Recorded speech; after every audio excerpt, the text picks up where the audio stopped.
We can now take a listen to the new Prime Minister. Mr. Speaker, Can I just say, don't damage the furniture. Cheer him by all means, but don't damage. Come on. Mr. Speaker, this morning I had meetings with ministerial colleagues and others. In addition to my duties in this House, I shall have further such meetings later today. I'd like to congratulate the Prime Minister on his new post and indeed as being the first Prime Minister of a South Asian heritage, which will be a cause of great pride among many of my constituents. I also have some pride in welcoming a fellow Saints Southampton supporter into number 10. During his prime ministerial campaigns, the last prime ministerial campaign he ran, he pledged to prohibit any development of onshore wind, which is now the cheapest form of power available to us in the country. Now he is Prime Minister. Will he change his mind on that point? Prime Minister. Well, Mr. Speaker, I thank the honourable gentleman for his kind words and look forward to seeing him at St Mary's. Although I know my friend, the Leader of the House, may have something to say about our love of Saints. Look, when it comes to energy policy, I stick by what we said in our manifesto, Mr. Speaker. The important thing is, though, to focus on our long-term energy security. That means more renewables, more offshore wind, and indeed more nuclear. That's what this government will deliver. I'm surprised, Mr. Speaker, to be asking a question, and I know you're shocked, Mr. Speaker, too, because I know that you, like many people, thought I would have already been offered a ministerial post.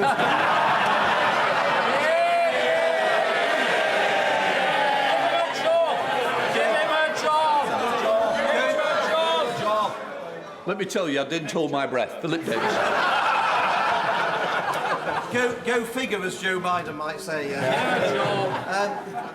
Can I congratulate my right honourable friend on becoming Prime Minister? He's absolutely the right person for the job, and I wish him every success in post, and as he knows, he's got my full support.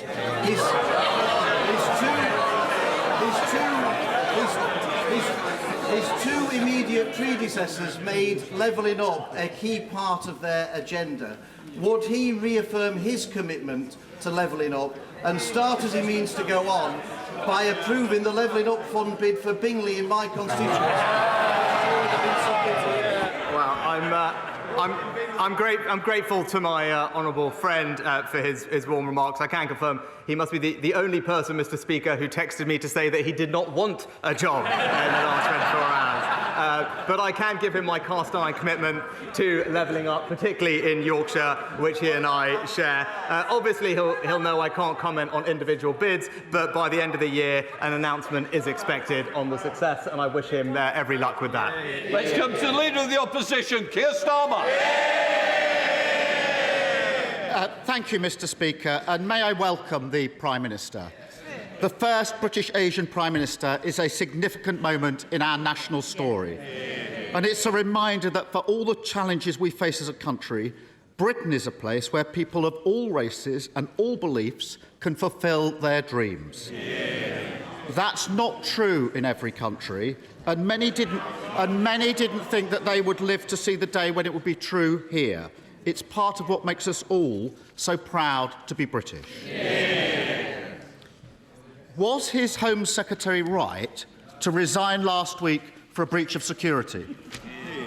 Prime Minister. Well, Mr. Speaker, can I thank the honourable gentleman for his kind and indeed generous welcome to the dispatch box. I look forward to Prime Minister's question time with him, and I know that we will have, no doubt, robust exchanges, but I hope that they can also be serious and grown up. So I look forward to it. Well, he asked about the Home Secretary. The Home Secretary made an error of judgment, but she recognised that. She raised the matter and she accepted her mistake. And that's why I was delighted to welcome back into a united cabinet that brings experience and and stability to the heart of government. And let me tell you, Mr. Speaker, what the Home Secretary will be focused on. She'll be focused on cracking down on criminals, on defending our borders, while the party opposite remains soft on crime and in favour of unlimited immigration. Mr. Speaker, yesterday the Prime Minister stood on the steps of Downing Street and promised integrity, professionalism and accountability. But then, with his first act, he appointed a Home Secretary who was sacked by his predecessor a week ago for deliberately pinging around sensitive Home Office documents from her personal account. Far from soft on crime, I ran the Crown Prosecution Service for 5 years. I worked with Home Secretaries to take on terrorists and serious organised crime. And I know firsthand how important it is that we have a Home Secretary whose integrity and professionalism are beyond question.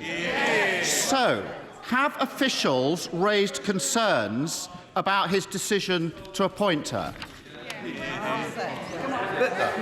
Mr. Speaker, I just addressed the issue with the Home Secretary, but he talked about fighting crime. I would hope, Mr. Speaker, I would hope that he would welcome. I would hope that as we look forward, he would welcome the news today that there are over 15,000 new police officers on our street. And the Home Secretary will be supporting them to tackle burglaries. While the party opposite will be backing the lunatic protesting fringe that are stopping working people going about their lives. Yes, Starmer. Well, Mr. Speaker, I listened carefully. That was clearly not a no. We can all see what's happened here. He's so weak, he's done a grubby deal, trading national security because he was scared to lose another leadership election. There's a new Tory at the top, but as always with them, party first, country second. Yesterday, on the steps of Downing Street, he also admitted what the whole country knows. The Tories have crashed the economy, and now somebody has to pay for their mess. I say it shouldn't be working people who've been hammered time and again by this lot, but those with the broadest shoulders must step up. Does he agree? Well, Mr. Speaker, the honourable gentleman talked about party first and country second. Perhaps he could explain to us why it was a few years ago he was supporting the member for Islington North.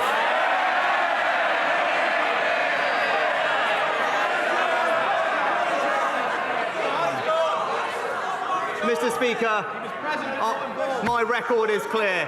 When times are difficult in this country, I will always protect the most vulnerable. That is the values of our compassionate party. We did it in COVID and we will do that again. Mr. Speaker, he says he'll protect the most vulnerable. Let's test that. The government currently allows very rich people to live here but register abroad for tax purposes. I don't need to explain to the Prime Minister how non-dom status works. He already knows all about that. It costs the Treasury £3.2 billion every year. Why doesn't he put his money where his mouth is and get rid of it? Well, Mr. Speaker, I have been honest. We will have to take difficult decisions to restore economic stability and confidence. And my honourable friend, the Chancellor, will set that out in an autumn statement in just a few weeks. But what I can say, as we did during COVID, we will always protect the most vulnerable. We will do this in a fair way. But what I can say, I am glad, Mr. Speaker, that the party opposite, honourable gentleman, has finally realised that spending does need to be paid for. It is a novel concept for the party opposite. This government is going to restore economic stability, and we will do it in a fair and compassionate way. I know he's been away for a few weeks, but he should have listened to what's been going on the last 2. But anyway, I have to say, I'm surprised he's still defending non-dom status. He pretends he's on the side of working people. But in private, he says something very different. Over the summer, he was secretly recorded at a garden party in Tunbridge Wells, boasting to a group of Tory members that he personally moved money away from deprived areas to wealthy places instead. Rather than apologise or pretend that he meant something else, why doesn't he now do the right thing and undo the changes that he made to those funding formulas? Well, Mr. Speaker, I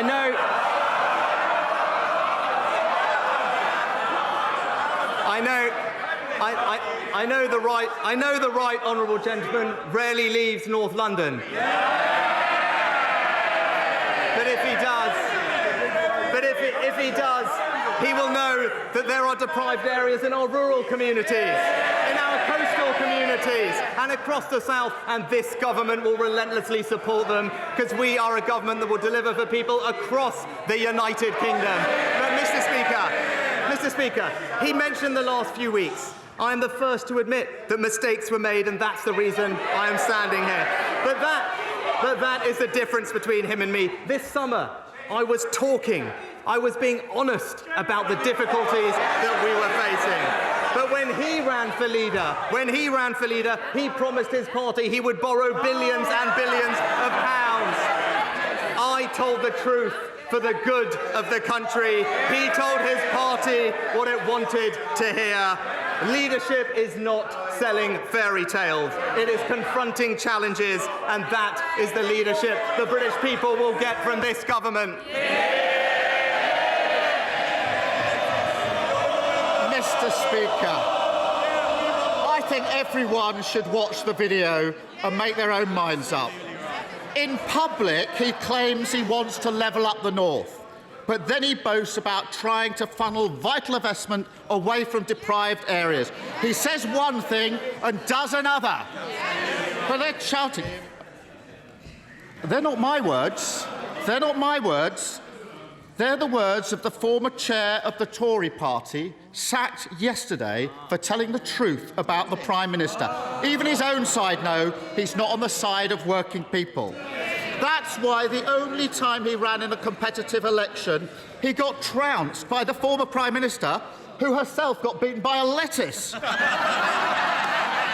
So why doesn't he put it to the test, let working people have their say and call a general election?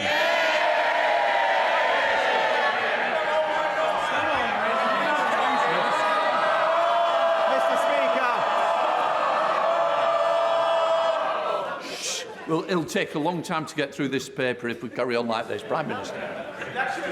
Mr. Speaker, he talks about mandates, about votes, about elections. It's a bit rich coming from the person who tried to overturn the biggest democratic vote in our country's history. Our mandate is based on a manifesto that we were elected on to remind him an election that we won and they lost. A mandate that says we want a stronger NHS, better schools, safer streets, control of our borders and levelling up. That is the mandate that I and this government will deliver for the British people.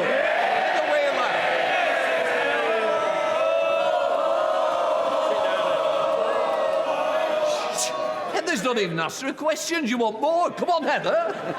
Thank you very much, Mr. Speaker. I'd like to congratulate my right honourable friend, our new Prime Minister, and also to thank our previous Prime Minister for the straightforward way she has handled her resignation, and I wish her and her family well for the future. Would my right honourable friend please use this, his first appearance of the dispatch box, to make it clear to the British Medical Council and the British Dental Association that as well as training, more training spaces opening up, that they must allow new doctors and dentists to work in the UK so that the good people of South Derbyshire can get treatment on the NHS. Well, I thank my honourable friend for her question. She's absolutely right. I'm pleased that there are 3,500 more doctors and over 9,000 more nurses working this year than last. But she's right, and we are working to simplify the registration for dentists in particular that are not trained here to practice here, and that's how we'll help deliver a long-term workforce plan for the NHS and ensure everyone can get the care they need. Let's come to the leader of the SNP, Ian Blackford. You were listening to Britain's new Prime Minister Rishi Sunak facing the heat from opposition lawmakers in Parliament 24 hours after taking over the country's top job. Sunak was forced to defend his decision to bring back the Home Secretary Suella Braverman days after she resigned for a security breach.